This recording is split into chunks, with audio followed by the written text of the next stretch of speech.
షాద్ నగర్ వైపు ఉన్న మన స్వర్గసీమ వెంచర్లో ప్లాట్లు కొన్న వాళ్ళంతా సంతోషంగా ఉన్నారు. ఒక్కసారి విజిట్ చేయండి. వీడి పేరు గోపి, ఊరు మొగల్తూరు.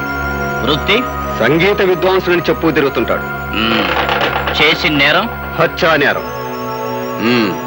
ఎరా, పులిరాజు అనే వ్యక్తిని ఊరవతల పాండవుల మెట్ట దగ్గర నీ పాత కచ్చలతో పగతో అతని మెడ మీద కాలిసి తొక్కి చంపేసి అందుకు ఊరంతా సాక్ష్యం ఉంది.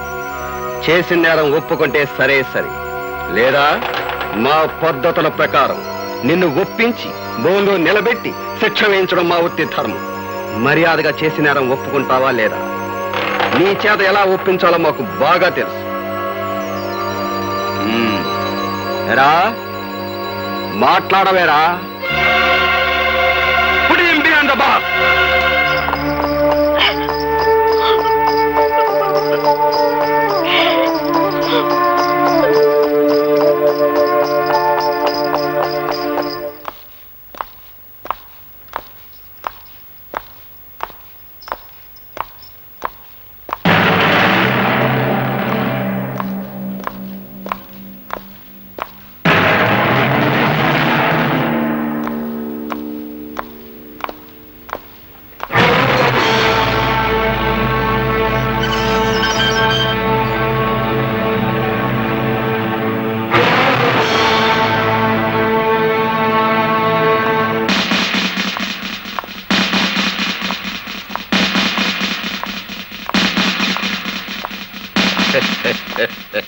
వండర్ఫుల్ గా ఉందయ్యా జైలు రా.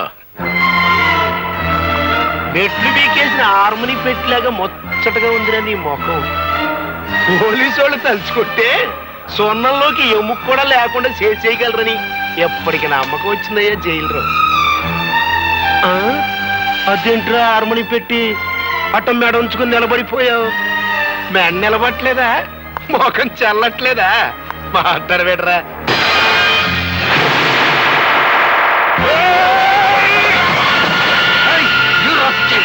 మీరాగండి సార్, మీరేం శ్రమ పడతాడు? మేముండగా ఒళ్ళు పొగరెక్కిందా? పెద్ద నువ్వు చేసుకుంటావా? మాట్లాడవేరా?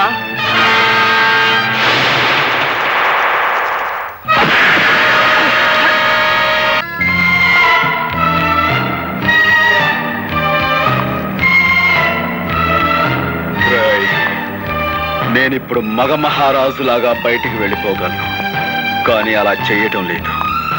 ఎందుకో తెలుసా?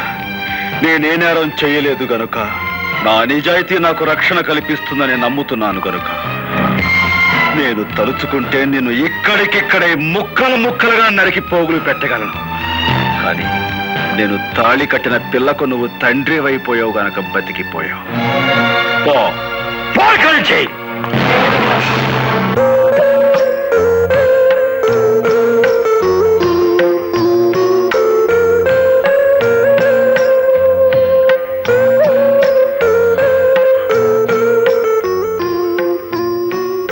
భర్తను చూసి భార్య గర్వపడే సందర్భం అందరికీ దొరకదండి. నేను అదృష్టవంతురాల్ని.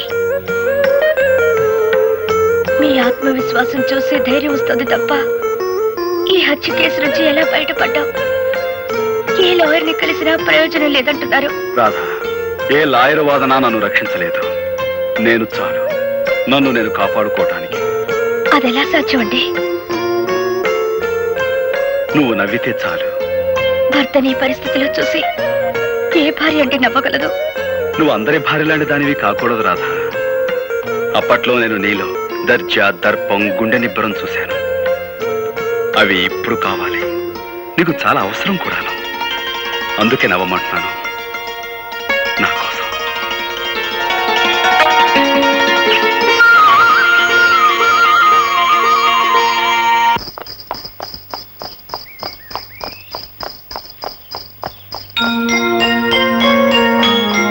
అప్పట్లో నేను నీలో దర్జా, దర్పం, గుండె నిబ్బరం చూశాను. అవి ఇప్పుడు కావాలి. అందుకే నవ్వమంటున్నాను.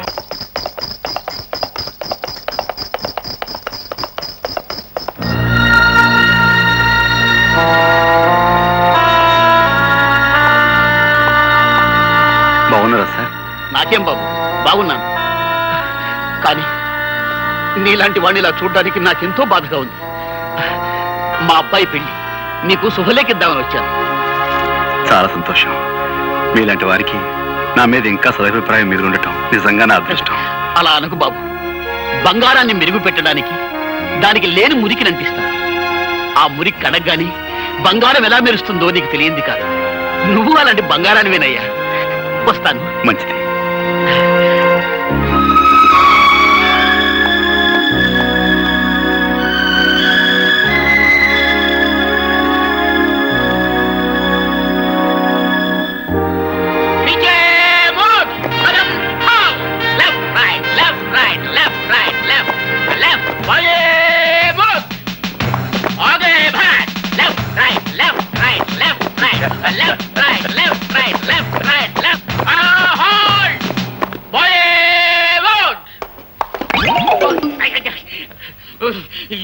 You 104.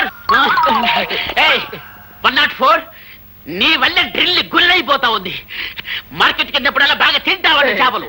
నీ మీద రిపోర్ట్ ఉంది. Take care. ఇతన్ని చూసి నేర్చుకోండి అయ్యా. కొత్తగా డ్యూటీలో జాయిన్ అయ్యాడు. ఎంత వండర్ఫుల్ గా చేస్తున్నాడు మార్చి. మనకు ఓపెన్ చూస్తుంటే ఎట్టా ఉందిరా? కచేరీలో మన బాగా హార్మోని వాయినట్లేదా? ఎందుకుండదురా, ఆడికి ట్రైనింగ్ అంతా ఇచ్చి తోలేసింది నేనే కదా. ఆయన ట్రైనింగ్ ఇచ్చి తోలేయడానికి ఆడేమన్నా జట్కా పెట్టి గుర్రం అనుకుంటారా? గడ్డి పప్పు వేద్దాం. అందుకే నిన్ను అందరూ తప్పుడు కదా అప్పలరాజు అంటారు. ఆడ కానిస్టేబుల్ గారా, నమస్కారం. నేను ఆడ కానిస్టేబుల్ కాదండి, ఆ హెడ్ కానిస్టేబుల్ గారు ఉన్నారే వారి అమ్మాయిని. ఓహో, టైగర్ రాముడు గారు అమ్మాయి అత్తమారు. అవునండి. మరేంటి ఈ బట్టలు వేసుకొచ్చారేంటి? అదే మా నాన్న పాత డ్రెస్ ఉంటే నేను వేసుకొచ్చాను అంతే. Mister Gopi, I'm congratulating you. Very good. Take your positions. ఇప్పుడు very good. Well done, well done. Head constable tiger రాముడిని టచ్ చేస్తావా? Who are you? నేను ఫాదర్ గోపి. అప్పలరాజు. గోపి మామ. Horse riding. So what? First of all you go away from here. Get out. Rama అంటే బూత్ మాటలు ఆయన పడుతున్నాయండి మీ పోలీసులకి. రేయ్, మన అబ్బాయి కూడా పోలీసే కదా. Sorry sorry it's sorry. All right. Get out.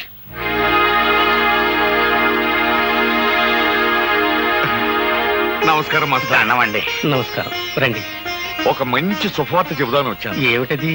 మీరు అక్షరాలు నేర్పిన మా గోపిగాడు ఇప్పుడు దేశాది కాపాడే కానిస్టేబుల్ అయ్యాడు. ఇదంతా తమకి ఇప్పుడు మీరు మా వాడిని చూస్తే ఎంత ఆనందపడతారో. విన్నా సంతోషంగానే ఉంది పాపారెడ్డి గారు. నా ఈ బ్రతుకు గొడవేదో తేలిపోతే నేనే స్వయంగా వచ్చి చూస్తాను. రండి బ్రదర్స్. మా గోపి అబ్బాయి కూడా మీ పోలీసు ఉద్యోగం వచ్చేసిందిగా. ఇక నుంచి మనం బంధువులం, స్నేహితులం. ఏంటి కాపీ తాగుతారా? మాస్టారు, మీకు మర్యాదగా చెప్తున్నాం, నిరాహార దీక్ష విరమించుకోండి. కలెక్టర్ గారు వచ్చే టైం అయింది. ఆయన దృష్టిలో ఇది పడితే మంచిది కాదు. లేవండి. నాకు రావాల్సిన పెన్షన్ ఇవ్వకుండా తిప్పుతున్నారు. ఈ విషయం కలెక్టర్ గారి దృష్టిలో పడాలనే ఈ నిరాహార దీక్ష. చాలా పెద్ద కబుర్లు చెప్పొచ్చావు. తొందరపడకండి అయ్యా. మాస్టర్ చాలా మంచి ఆయన. ఇప్పుడు మా అబ్బాయి కూడా మీ డిపార్ట్మెంట్ చేరాడు.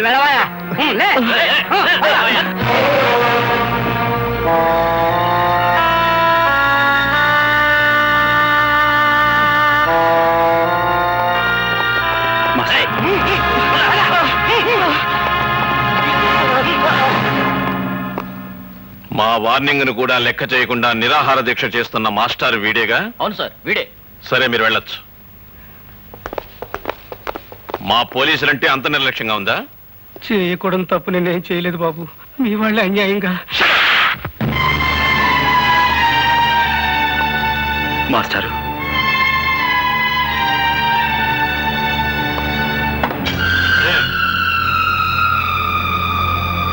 క్షమించండి సార్.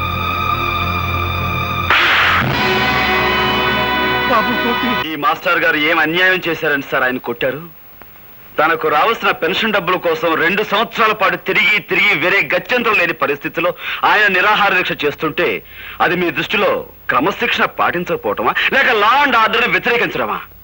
క్రమశిక్షణ తప్పిన వాళ్ళని, అన్యాయం చేసిన వాళ్ళని దండించడానికి మీరు ఉద్యోగంలో జాయిన్ అయితే సార్, మాస్టర్ గారికి పెన్షన్ డబ్బులు ఇవ్వాల్సిన ఆఫీసర్ చావ చెత్త కొట్టి తీసుకొచ్చి ఆయనకి పెన్షన్ డబ్బులు ఇప్పించండి. అది మీకు చేత కాదు, ఎందుకంటే వాళ్ళు మీకంటే పెద్ద ఆఫీసర్లు కాబట్టి. అలాంటి వాళ్ళకైతే మీరు సెల్యూట్లు కొడతారు, ఇలాంటి వాళ్ళని చావ చెత్త కొడతారు. ఏం సార్, నేనేమన్నా తప్పు మాట్లాడానన్నా అలా గద్దిస్తున్నారు? క్రమశిక్షణ అతిక్రమించారని మీరు మాస్టర్ గారిని కొట్టారే. అసలు క్రమశిక్షణ పదానికి మీనింగు, స్పెల్లింగు నేర్పింది ఇలాంటి మాస్టర్లే సార్ మనకి.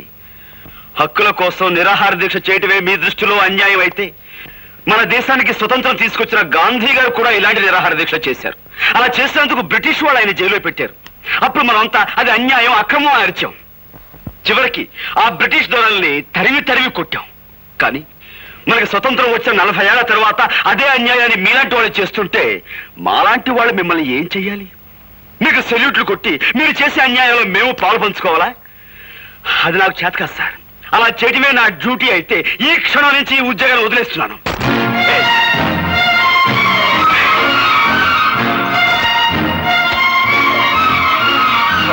ఆవేశపడు. క్షమించండి మాస్టర్. గవర్నమెంట్ దగ్గర జీతం పుచ్చుకుంటూ న్యాయాన్ని కొట్టడానికే ఈ కాకి బట్ట అధికారాన్ని ఉపయోగిస్తే మాకు కిరాయి గుండాలకి తేడా ఏముంటుంది? అందుకే ఈ ఉద్యోగాన్ని వదిలిపెట్టి వెళ్ళిపోతున్నాను. వస్తాను మాస్టర్. ఉంటానండి.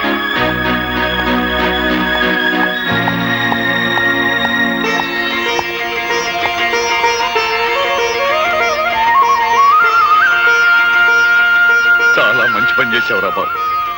ఉద్యోగం పోయి తిండికి లేకపోయినా సరే అవినీతికి తలపడనని నిరూపించినందుకు నాకు ఎంతో ఆనందంగా ఉంది.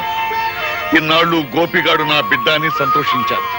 కానీ ఈ రోజు నుంచి గోపిగాడికి నేను తండ్రినని గర్వపడతాను రా. నీలా నిజాయితీపరుడు పోలీసు ఉద్యోగంలో చేరితే ప్రజలకి మేలు జరుగుద్దని ఆశపడ్డాం. అదంతా పెమ్మని తేలిపోయింది. వాళ్ళు నిన్ను మార్చక ముందే నువ్వే వాళ్ళని ఇత్తడి చేసేశావు. అబ్బాయి గోపి జిందాబాద్, అబ్బాయి గోపి జిందాబాద్. సార్, ఇప్పుడు జరిగిన సంఘటనకు ఆ గోపి మీద ఏ యాక్షన్ తీసుకోకుండా సెలవు పెట్టి వెళుతున్నారంటే really your a great sir. ఒక విధంగా మన డిపార్ట్మెంట్ ఇదే తప్పని నా అభిప్రాయం. అనగనగనగనగా 7 సముద్రాలకు అవతల ఒక ఊళ్ళో ఒక అమెరికా ఉంది. ఆ ఊరికి రేగన్ గారు ప్రెసిడెంట్ గారు ఉన్నారు. ఏది మన పంచాయతీ బోర్డు ప్రెసిడెంట్ పెంటై లాగా. ఏంటబ్బా విన్నావలేదా? చెప్పు. ఈ రేగన్ గారు చాలా గొప్ప మడిసి. మరి అంత గొప్ప మడిసి మనం కూర్చోమంటే కూర్చోలేడు, నుంచోమంటే నుంచోలేడు. పోనీ ఒక గ్లాసు మజ్జిగో మంచినీళ్ళు తాగవయా అంటే ఆ పని చేయలేడు. ఎందువలన చేత ఇదిగో ఇలాంటి తప్పుడు కథలు చెప్తావు కాబట్టి ఊళ్ళో అంతా నేను తప్పుడు కథలు అప్పలరాజు అంటుంటారు. అబ్బయ్యా, నీకు సమాధానం తెలిస్తే చెప్పు, లేతే లేదు. అంతేగాని ఊళ్ళో అందరూ అన్నట్టు నన్ను నువ్వు కూడా తప్పుడు కథలు అప్పలరాజు అనద్దు. సమాధానం చెప్పు శ్యాలంజీ. Because he doesn't know Telugu. అదే నీకు ఇంగ్లీష్ ఎలా తెలియదో తనకు తెలుగు అలా రాదు. అందుకని నువ్వు తెలుగులో ఏం చెప్పినా అతనికి అర్థం కాదు. ఎట్ట కనిపెట్టేశావు అబ్బయ్యా? రేగను మనకి మంచి ఫ్రెండ్లే. ఖర్చు డబ్బు లేకపోతే అప్పుడప్పుడు వచ్చి చిల్లర తీసుకెళ్తుంటాడు. అయితే అన్నోళ్ళ ప్రెసిడెంట్లు నీ దగ్గర సిల్లర్ ఎట్టుకెడుతుంటారన్నమాట. సరే పోనీ.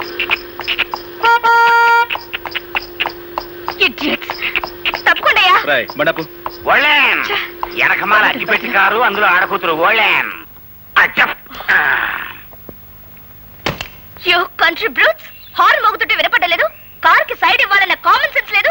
చూడు సిరతపులి, నువ్వు ఇంగిలి పీసులో బూతులు తిట్టినా నాకు అర్థం కాదు. కానీ నేను అచ్చ తెలుగులో మొదలెట్టాను అనుకో, 10 రోజులు ఆకుండా నువ్వు వాంతులు చేసుకుంటావు. బుద్ధి లేకుండా మాట్లాడుకో. నా కారు కంటే నీ బోడి గుర్రబండి గొప్పదా? ముందండి.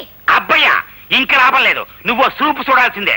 ఇత్తడైపోవాలి. ఇదిగో చూడు పాప, నీకో విషయం తెలుసో తెలియదో, 2 కత్తులు ఒకే వరలో ఇమర్చవచ్చు, 2 పువ్వులు ఒకే చెవిలో పెట్టచ్చు, 2 హార్మోనీ పెట్టెలు ఒకేసారి వాయించవచ్చు. కానీ ఒక బండి మాత్రమే పట్టే ఈ ఇరుకు సందులో నీ బండికి సైడ్ ఇవ్వడం కుదరదన్న లోకల్ నాలెడ్జ్ నీకు లేకపోవటం నిజంగా నీ కర్మ. Shut up. ఖచ్చితంగా ఈ పిల్ల పట్నం చదువులతో పాడైపోయింది అబ్బాయ. లేదంటే వీళ్ళ బాబుకి నడమంత్రం సరి, ఈ అమ్మాయికి అర్ధాంతరంగా వయసైనా వచ్చి ఉండాలి. ఇది కరెక్ట్ అబ్బాయ. చూసావా, అయిపోయింది. ఇత్తడే కిలో 10 రూపాయలు. ఇత్తడే. సరే రారా. రావయ్య, వెళ్ళి ఆ పొగరమూత ఎవరు? హార్మోని పాపారెడ్డి కొడుకమ్మ. ఇతను హార్మోని చాలా బాగా వాయిస్తాడు.